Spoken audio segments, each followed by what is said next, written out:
Hello everybody, Gannon here, joined by my lovely friend Dylan. Say hello, Dylan. Hello everybody. And we are back with another episode of the OnePod podcast, and I am so happy to be here.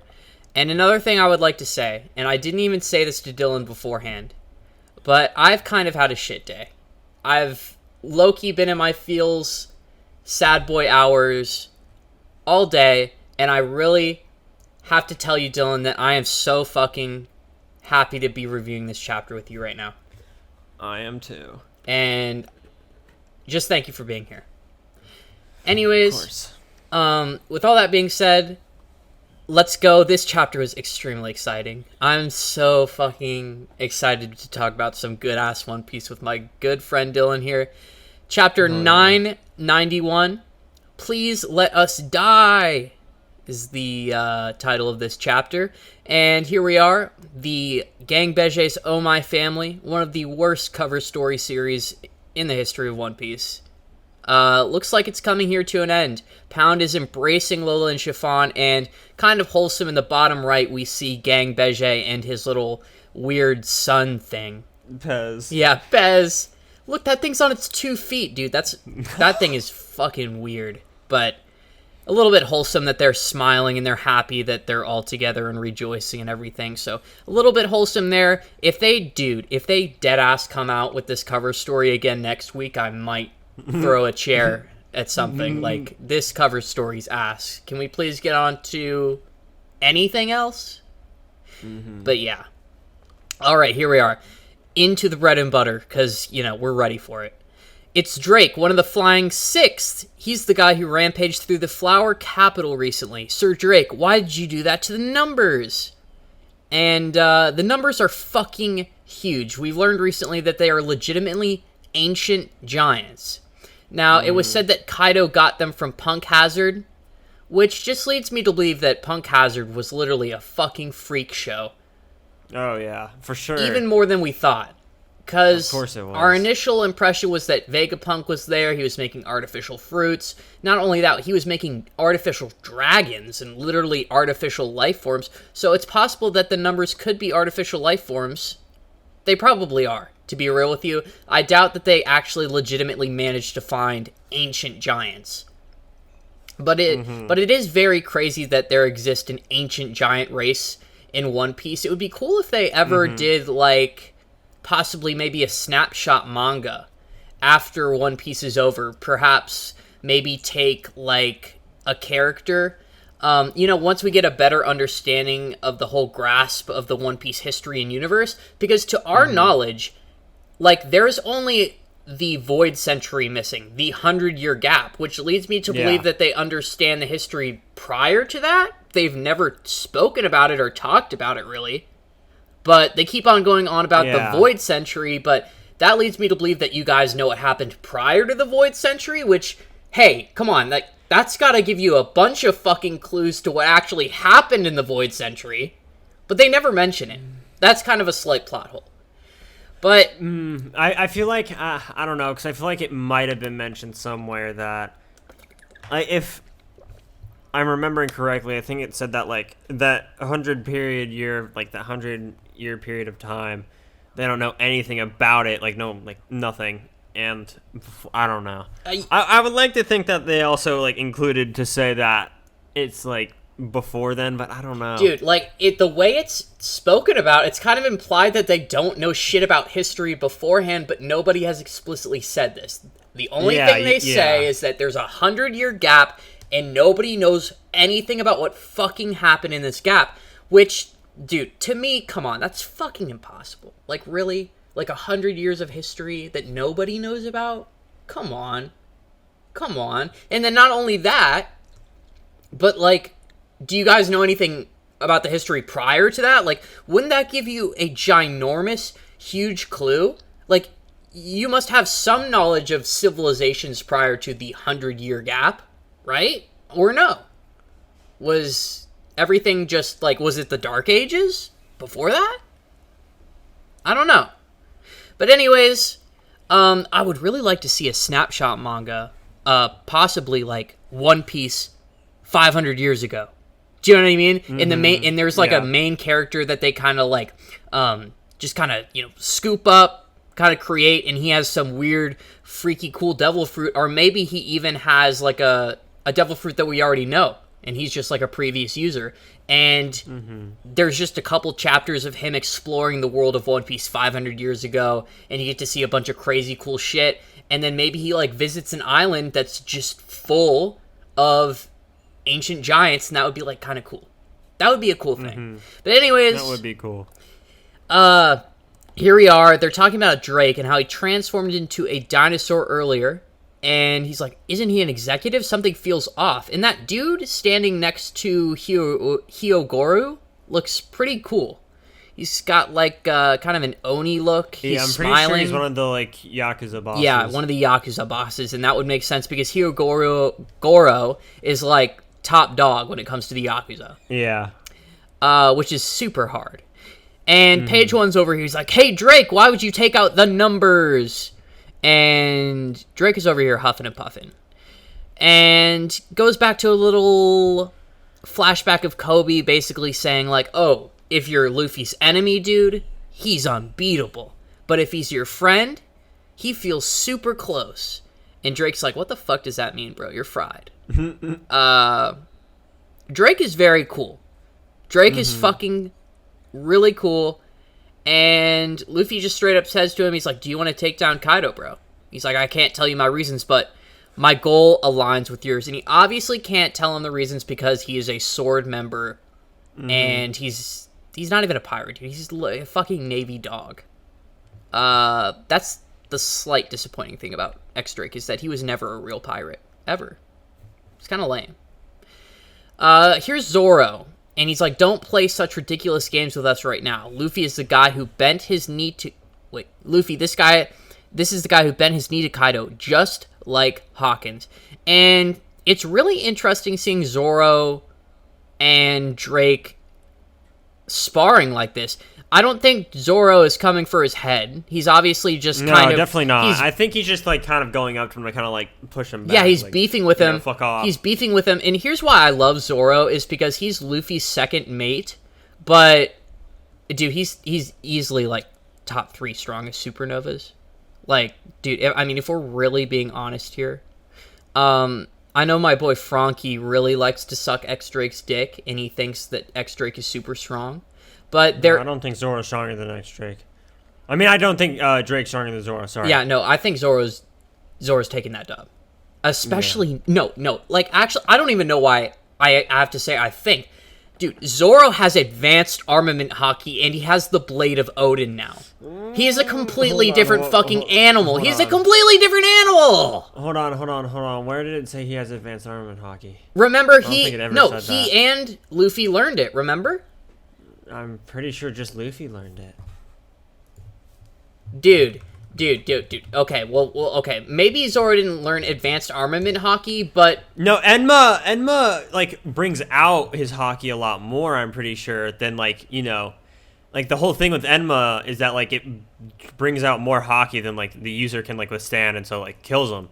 Okay, alright. And so, like, Enma just makes him use, like, his, like, hockey output's just, like, way more than it normally would be. He doesn't have advanced hockey. But I don't think he has advanced armament hockey. I definitely Dude, I mean, if you ask us, I mean, if we're going to be really real here, I'm pretty sure they mentioned prior that the ability to, like, cut things as though they were paper or cut things as though they were steel is, like, some slight advanced form of hockey, right?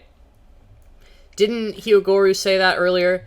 I know it's not, like, what Luffy's doing, but I feel like things are translated a little bit differently when you're talking about swords. Like, I feel like the fact that Zoro can send out hockey from a range distance, and then also Zoro has mastered that type of thing where he can slice things as though they were paper and as though they were steel, to be that can't just be basic hockey, dude. That's got to be some implication of advanced armament hockey, right? Because there are different levels of advanced armament hockey. Because if you remember, Dylan, it wasn't always just the projection.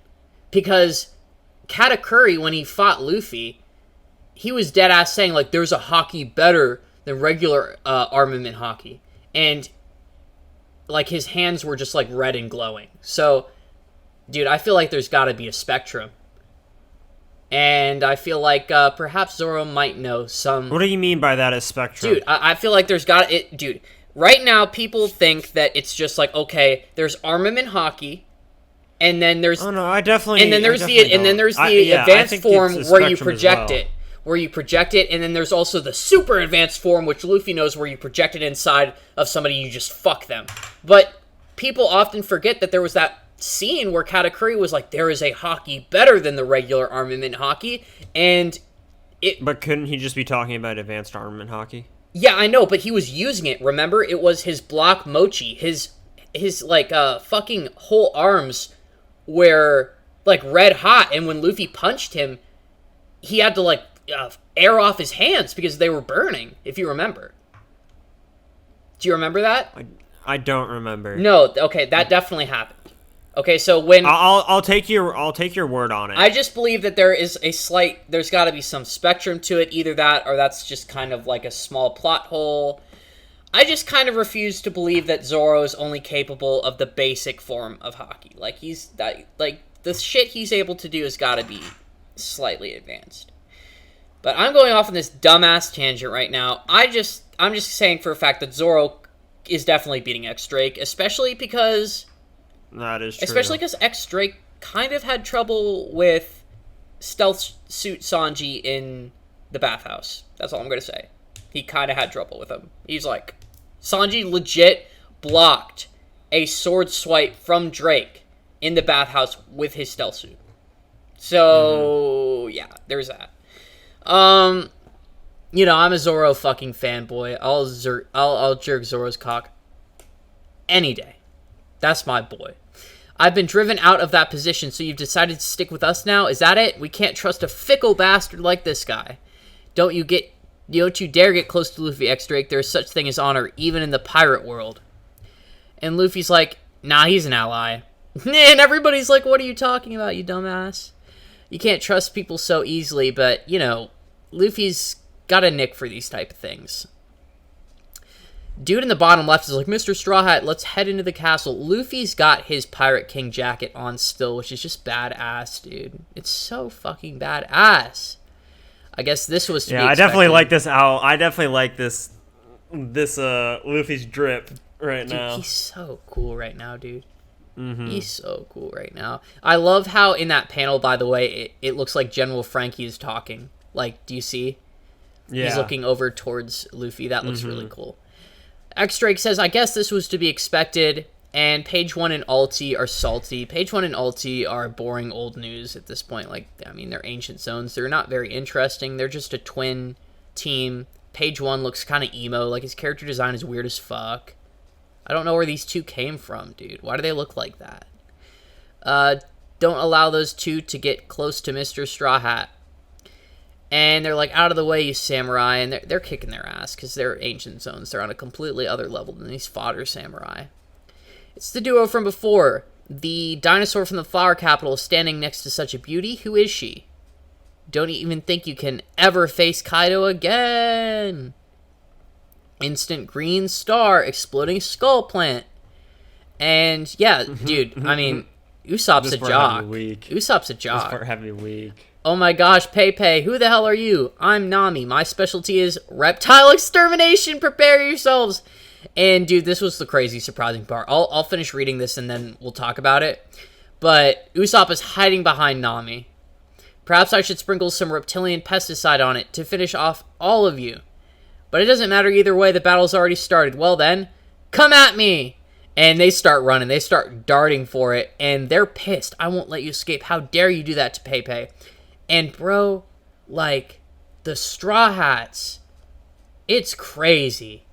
Like, in any other arc, would we ever see Usopp or Nami voluntarily take two ancient zoans by themselves? Like, dude, in previous arcs, we were scared when Nami had to go up against Bubble Bath Girl and Spike Lady. Like, she barely got out of those fights by the skin of her teeth. And in Wano, it's just like, oh, two ancient zones? Yeah, we'll take those. You guys got the rest. We'll take those. Which is just like, dude, I didn't even expect this much from him. It's really impressive, honestly. You know, it's really, really impressive, but I'm not going to lie. This is what I thought. I'm like, I feel like it's kind of appropriate in a sense, you know, to see them doing, like, actually fighting, like, if they end up fighting them, which I think they will, most likely. But, you know, we'll see. But I think it's getting to that point now where we're going to start seeing some final matchups maybe start forming. Perhaps. We'll see. Maybe. We'll see. I don't know. Yeah. Because, you know, with the whole act things. Oh, yeah. It's like, yeah, we're only in Act 3 still. It's just really cool. It's really cool to see. This is more I could have asked for. I'm really happy that Nami and Usopp are taking on such strong opponents. Like, they're a part of the Toby Roppo. You know what I mean? They're part of the Flying Six. And that's just, like, pretty good matchup. Sanji's over there. I'm counting on you, Usopp. Protect my beloved Nami. And that's a little bit of a Duang. Like, look at his arm. It looks like just an L with a fucking gemstone at the end of it. I should say that I'm pretty sure the official scans look nicer than the ones that, like, are released. I'm pretty sure that is the case. So, like, I don't think what we're looking at here is what's actually going to be in the final volume. And I say that because you might want to Google that real quick, but I mean, the official, like, chapter releases, let me check.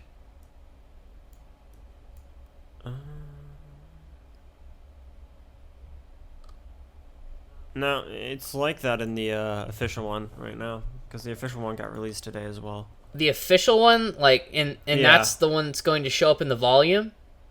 I don't know how that works. Because here's the thing, like, if they change it, then yeah. Here's the thing, like they'll come out with an official chapter and everything that's polished, but I feel like perhaps they might make it look a little bit better when they smash the chapters into, like, a finished volume. But I'm not quite sure. If that's not the case, then me criticizing the Duang panels is appropriate. But if it is the case, then perhaps, you know, it's whatever. And then here we are, a blacked out panel of Luffy saying, hey, Sanji, cover your ears. Obviously, observation hockey. Future sight. Yeah, future sight. And the Chad future sight versus the Virgin observation hockey. Fucking Apu says, slice! Listen to my fighting music. And Apu's fruit is very OP, but it's got the dumbest, most simple counter you can think of. Like, I actually guessed the counter correctly, if you remember when we were talking about it, like, ages ago. And I was like, dude, if that's the case, that's really lame. But you're right, but it is a strong fruit. Yeah, and I didn't think that would be the case, because I was thinking, like, well, then how, like, you know, like, I feel like that's too easy of a counter to it. But at the same time, and as he, you know, Apu even says in this one panel, but can you even fight with your ears closed? Like, they can't really do anything if they're covering their ears. Yeah, dude, but, like, literally just pick up, but if, like earplugs. If Sanji fights Apu, it'd be over.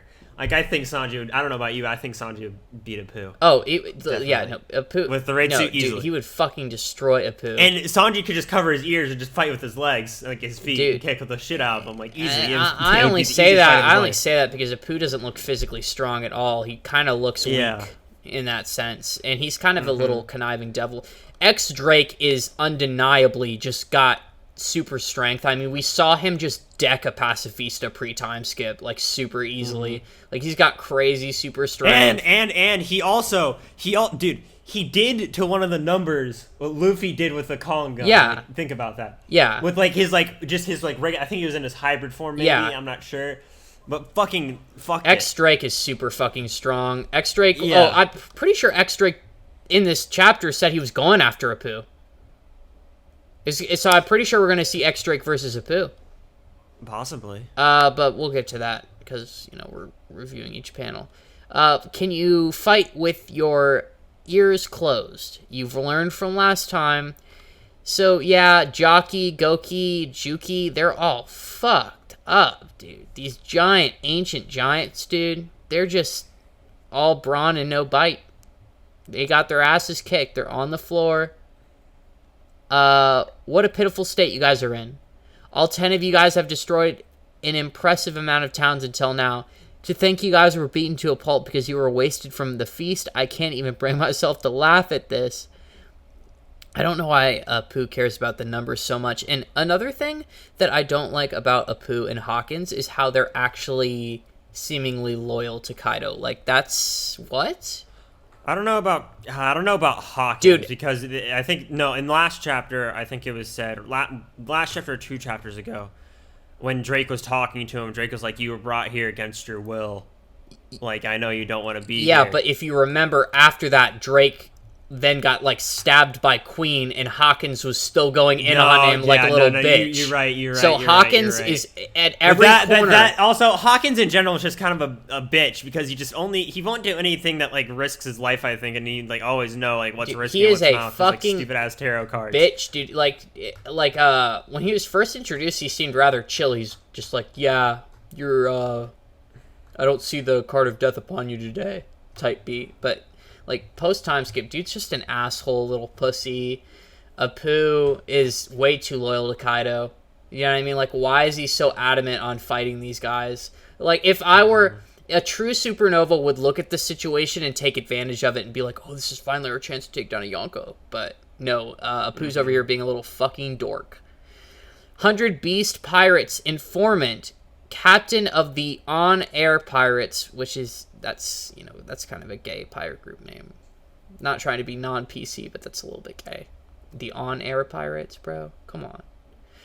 Scratchman of Pooh. He has a bounty of 350 million, which he barely deserves. Come on.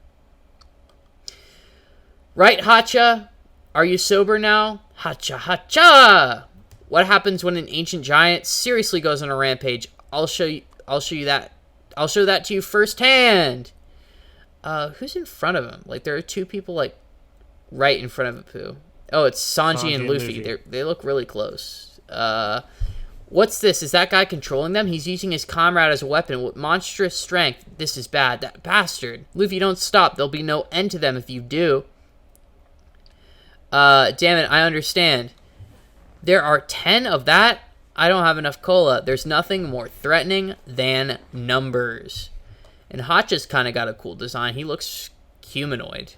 And he's lifting... I don't know which one that is. I think it's... I think that one's Jockey he's lifting. So... It is. Jinbei and Frankie are looking up at him. And he's like, Frankie, don't look back. Run straight out of the dome. We can't allow that giant to go on a rampage any more than this. Hacha! How dare you treat my General Frankie as a toy? I'll make sure you regret even thinking that. At the very least, a victory for you guys would be convenient for me. How's that for you? You seem sincere, but you're still hiding something. Let's call in more numbers. Hey, snap out of your stupor and get over here. Cut that out! Yeah, X-Drake and Zoro both go for the slash. Pooh dodges it. He does a couple cartwheels. He's like, yo, Drake, I heard that, you bastard. So you've decided to leech off that weak pirate crew this time?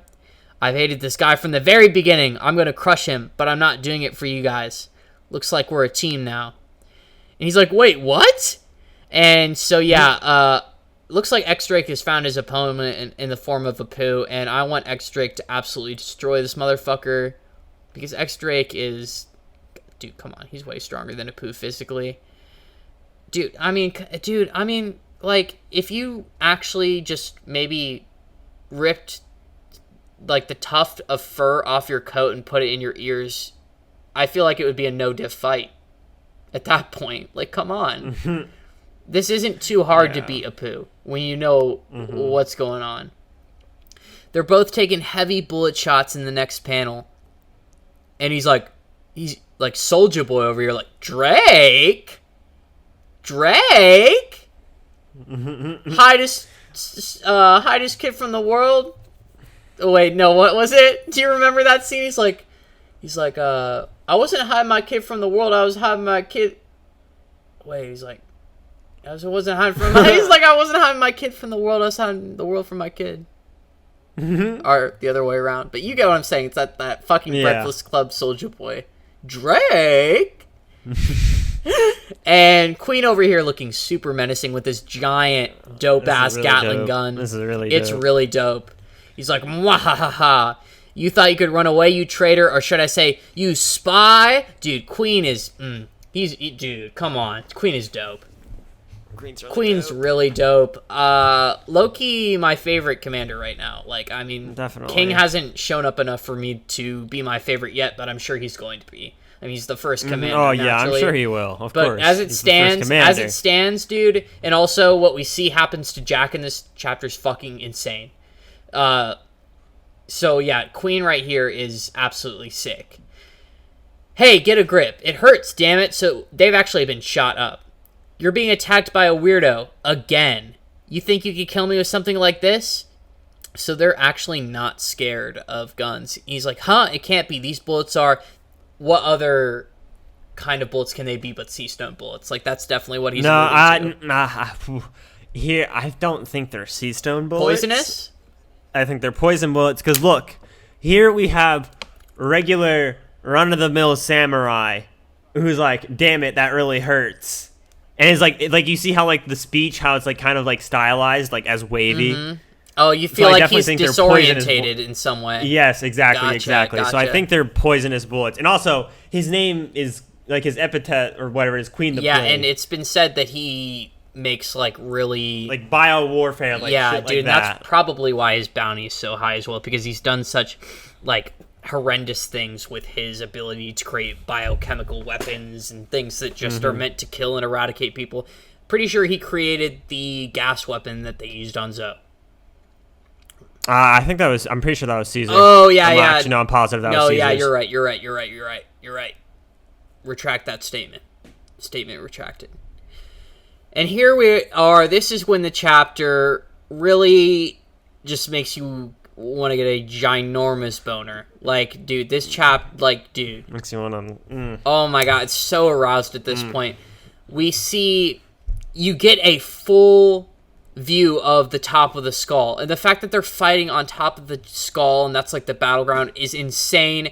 And then to the left here, we see Jack fucked up. He is fucked up. Tusk cut. Gone. His right eye is gone. His right eye is gone. Yeah. He does not have a Gone. right eye Dunzo. anymore. Nope. That's as far as you'll go. Thud! This dude just hit the ground with a thud. A 1 billion berry bounty man just hit the ground with a thud. He is fucked up. Kaido. Jack was handpicked by me. He's one of my all-stars. I can't just sit here and watch as you murder one of my precious subordinates. My sincerest apologies, Master Kaido. It's not that you're weak. It's just that they're quite strong and oh my god! Oh my god! Dude, I always...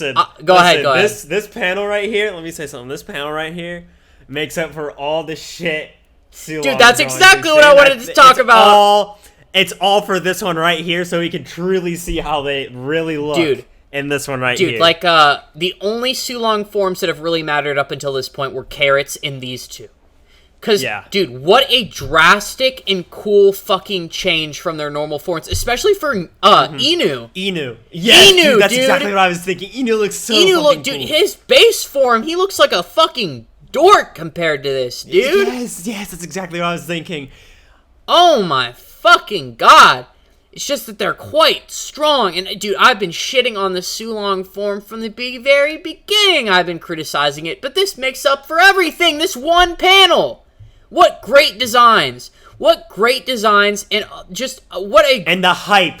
Kaido acknowledging that they're like, damn. Dude, they're fucking strong. Those people are fucking strong as fuck. Dude, like, they kicked Jack's ass. Like there's like he's like admitting like yeah no like you can't beat like them. you like, sorry you're like they're just like out of your league. Like dude, you're not weak, Jack. Like you're 1 billion berry bounty man, but dude, like I mean, let's talk about this realistically because a lot of people will downplay Inu and Nekomamushi because they couldn't defeat Jack on Zoe, but we need to take in consideration that they weren't really doing anything. I mean, they also didn't have their attitudes were very much not like they were more protective and not offensive. Yeah, like they weren't really. They were trying to protect Raizo and the fact that he was like on they Zoe really weren't and not really trying to fight. They back. really weren't coming for dude's neck. right? They were like, dude, like, get the fuck out of here. Like, we're just going to keep on coming and fighting you every night until you leave. And then ultimately Jack got sick of it, and he's like, okay, biochemical warfare. But here's the thing, right? Like, the fact that Inu and Neku can compete with a Yonko commander for multiple days means they are Yonko commander level. Do you know what I mean? Oh, obvious. Yeah. Like, dude, like, I mean, these motherfuckers gotta be up there with Snack. And real. I think there's. Aside from Sulong form, I'm talking base form, bro. Oh, base form? Okay. I was gonna say Sulong form. I think they. Okay, Sulong form is a very temporary and a very. Yeah. It's like a very situational thing. Yeah. Do you know what I mean? So I can't take it into account too much. I'm really much talking about their base form right now. True. In That's their very, base very, form, very true. they are Yonko commander level. Individually, I agree with you. Individually, I'm not saying like I'm not saying like Neko in his base form is going to beat Cracker or Inu is going to beat Cracker, but I'm just saying that these motherfuckers. No, I don't think in their base forms they could beat Cracker. Yeah, I'm just saying these motherfuckers are strong enough to stand toe to toe with the best of them. Mm-hmm. And one thing I want to say real quick is we saw, like, obviously we didn't see it happen, but it happened off screen. And unlike the Conjuro off screen, I'm not upset about this one for a reason I'll get to in a second. But like I feel like if it was like only one of them against Jack, he maybe would have fared a better chance and maybe would have been able to do like a bit of damage to one of them. But I think the fact that it was two of them on him at the same time, he just stood like literally no chance. On top of already taking the damage he had before from all the other Sulong mates, like he really stood no chance in this. Be real with situation. you. Be real with you, dude. Like base form, if those two were coming at him with the intent to kill, he wouldn't win. Base form. But that's literally the plot. I don't think he would win, but I definitely think base form he would definitely fuck him up a little bit. Oh, yeah, but here's the thing, right? I actually question his ability to fuck them up a little bit, because if you remember, like, he couldn't land a scratch on them in the 1v1s that they were having. So, the thing is that, like, 2v1 in base form against Jack, like, they're definitely taking the dub. Oh. That was the whole plot reason they had to do that at Zoe. You know, they had to... Yeah, because they had, like, their, 12-hour shifts. Yeah, and then also they hated each other. Like, they literally wouldn't work together even if it meant saving the fucking country. Like, they wouldn't even, like, see each other. other. Dude, that's, like, that was literally the plot device. Because if they were together, it would have been a done deal. But, so now, they're both in these crazy-ass Sulong forms, and Jack, he got the fucking floor wiped. Yeah, and also... On top, like, with I think, him taking a lot of damage from, like, all the other Sulong minks, I think if he was at, like, peak condition, he still wouldn't stand a chance. He got fucking... I still think it would, like, he would just get fucked and tossed aside. Look at this motherfucker. Mm-hmm. Okay. Now, on to, damn, I have so much I want to talk about real quick. If you want to, like, interrupt, put your own shit in, go ahead.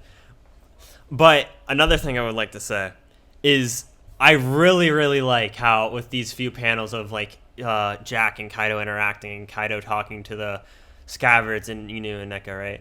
I really, really like how much he respects his crew. He is like such a much better like pirate captain than Big Mom is. Oh yeah, like so much better. Big Mom belittles her crew, treats her crew like shit. She doesn't give two fucks about her crew. Like, and it's her family too, is the fuck thing. But Kaido like respects them, and he'll like stand up for them and give them credit where it's due. And I just it's like great. He's actually kind of like not that bad of a guy. He's really, I mean, he's a bad guy. He's a shit person, but like he's like a villain. He's a villain, but like when it comes to like his crew, he's definitely not a bad guy. That is it. He would do anything. That is a really good point to make. He actually values his crew members, especially when they like. He kind of treats them as equals, especially in conversation.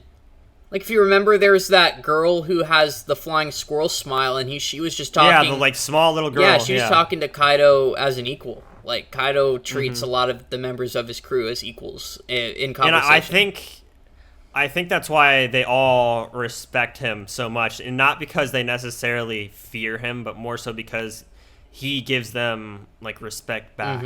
And treats them so well. For sure. And the last thing is about how me and you were saying about how you think Jime is going to fight Jack. I think Neko and Nino is going to fight Jack, right? We already talked about this off, video. But I think with what we've seen this chapter, I think our predictions are going to both come true because we've seen here that Inu and Neko both, they fought Jack, fucked him, beat him, but it was off-screen. And I'm not that salty it was off-screen because if you see, Kaido says, tend to your wounds and come back, you've done enough, right? And ancient zones have insane, regeneration and recovery rate, right? It's crazy. They, regen insanely fast. And so I think then that'll open the way to a more fleshed out fight with Jack between Jinbei. Dude, you told me that last night, and I was kind of still doubting it, but I just realized that Kaido literally fucking said, tend your wounds and come back, you've done enough. So that literally means that, Jack is coming back, and, you're totally right. Yeah, I definitely, 100%. Oh, dude. I think both of our predictions are going to be correct. Dude, if Oda does that, bro, dude. Oh, my God. If he does that for me, I could die happy. If we see a Jinbei Jack fight as well, oh my gosh. Of course, it's not a high diff, full-on fight, because Jack's been fucked up, but, dude, I'll still be happy. Because of their Sulong, we've got quite a lot of casualties. Holy shit, dude, that's crazy. And Jack's right eye is gone. That fucking eye better be gone. I express my utmost gratitude to the Mink Warriors, says Kinemon. Wororororo. Prepare to run until you die. Let's just see how many blasts you can evade. Blast breath! And then, dude, here we go. Alright, we've literally been wondering, ever since Kinemon told us that he could cut fire, we've wondering, dude, okay, you can cut fire, but what are you going to do with that? There's got to be something that you can do with that later in the story. And we were also wondering, Kinemon's power level and his placement and his true ability has kind of been cloudy and uncertain because he got himself chopped up by Law at Punk Hazard. He has been to Dressrosa. He's been around all these strong enemies, but we really haven't seen him pop off. So it's always led us to believe that perhaps maybe he wasn't capable. But in this panel, we see fucking Kinemon pop off. We see him do a fucking feat. Foxfire style flame slice. Dude cuts... Dude. Kinemon literally cuts a fucking space laser in half, dude. Kaido is an actual... That thing can, destroy a fucking mountain, bro. I'm pretty sure it is an orbital... Didn't it destroy part of the mountain that fucking... Oh, yeah, it vaporized it. It vaporized it, dude. And this dude just fucking goes... It is an orbital... It is an orbital space cannon fucking laser, basically. And Kinemon finally uses the Foxfire style that we've been talking about ever since his introduction, and he cuts that motherfucker in half! And then, what's even better, Gannon, if my eyes don't mistake me, you go down and you see in the bottom right, is that what I think it is? Are my eyes just... Wait, did he cut Kaido too? Kaido's getting fucking cut. No way! I'm just realizing this now on this read-through! I tried to point it out to you when you read it the first time. No way! I noticed it. No way! Yes. No way! Yes. No way! No way, dude. I'm just realizing this now on this read-through, right now, dude. This is a live reaction to this shit. What? No fucking way Kinemon did that, dude. He cut through the flame breath and he cut him in the mouth, dude? Yes, dude. So, dude, Kinemon's got, fucking... That's Ryu right there. You know what I mean? That's Ryu. Easily, of course Easily. It has to be. Nothing short of, some good-ass fucking Ryu. Don't make us laugh. We were already tired of running, tired of hiding. As Lord Odin's samurai, let us die while bringing you down with us. That's so fucking hard. And then Kaido's pissed. Look, he's pissed. He's agitated. Dude, Holy shit! Kinemon just, dude, give Kinemon some fucking gold stars. Holy shit, dude, I did not realize he cut through the flame. Dude, cutting through the flame breath is feat enough, but he cut Kaido on top of it, dude! He cut him in the mouth! And then look, there's Inu down there in his Sulong form, close up. He looks so fucking sick. And dude, real quickly, go back up a little bit, right? We see back when like Kaido's getting ready, right? To like fire the blast breath, okay? He says, "Prepare to run until you die," right? Let's just see how many blasts you can evade. And dude, Kinemon being a fucking Chad, dude's like running away. I never even thought about it. Foxfire style flame slide. Dude, I cannot wait till this shit is animated. This exact scene. Oh, it's gonna be amazing. It's gonna be amazing, dude. That right there is one of the most jock things that anybody has done so far in this arc. And it's crazy that it's coming from our boy Kinemon. Like, dude. Bro. Dude, like, cutting a Yonko, that's like literally like if somebody cut through Big Mom's like giant sword attack and then also ended up cutting her as well. That's like on par with that insane shit. It's almost unbelievable, dude. Like, dude, this is crazy. I don't know what to believe. I don't know what to believe anymore. This is crazy. I did not expect this from the samurai at all. For real. And it's crazy because at some point Luffy's going to have to go and fight Kaido. Do you think perhaps Luffy's going to get all the help that he needs from the samurai? Because no, I think I think we still haven't seen, like, we 100% haven't seen everything Kaido can do, dude. I think Kaido's gonna finally realize, like, shit, I kind of gotta try now. Yeah, gotta step it up. Yeah. All of the samurai are still standing, and they're sitting pretty, by the way. So I think, I can't tell you what's gonna happen, but I definitely think the samurai are gonna scrap with him, and I don't think the samurai are gonna turn out victorious, and I think that's gonna pave the way for Luffy, and possibly, most likely, others, to fight him. Oh yeah. The thing is the samurai are probably gonna do all they can do, and they're going to be a pivotal part in Kaido's defeat. But at the end of the day, Luffy's got to take the big boy out himself. Do you think Luffy is going to awaken in Wano? I can't tell you what's going to happen. Because here's the thing, like, we're all... Because I don't know what awakening... Like, it's... Dude. I don't know if awakening is going to be Gear 5th or its own thing. I can't tell you. It could be, it could not be. Oh, it has to anything. be. Like, I think it is, but... Like, would it be too crazy to think it's not? What else would Gear 5th be, dude? I don't know, some crazy shit. The thing is, I don't know. Like, we just have to see. The thing is, we're reviewing this chapter to chapter and everything. We're always wondering what's going to happen slightly next. But in all honesty, I think we keep on forgetting that Luffy possibly will unlock like a new power this arc, and it might be the craziest thing that has actually happened. I think it might happen. I think it might happen. Dude, it might be the craziest thing that has happened this year. I definitely no, like, dude. If he's fighting a Yonko, come on, dude.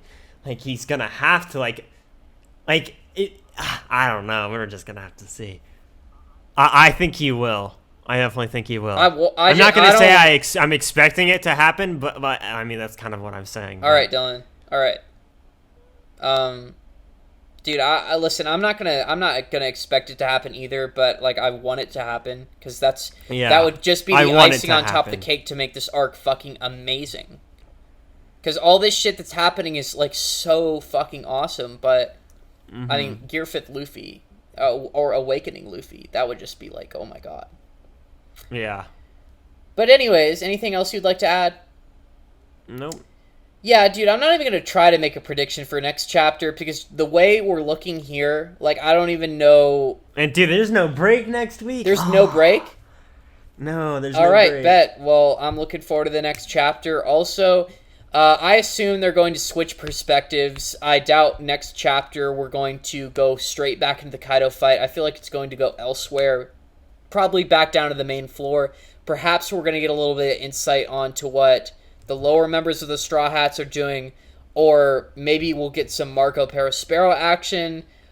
Or the matchups will become even more defined. Because as this war continues, we're starting to see the matchups get a little bit defined. But I would like to see them get even more defined. But anyways, thank you guys so much for watching. If you enjoyed the video, please slap a like on it. If you have anything you would like to discuss with us, please leave it down in the comments below. I will be sure to get back to you. Thank you so much for Dylan, for being here. Of course. And we're going to have to see you guys in the next one. Peace. Goodbye.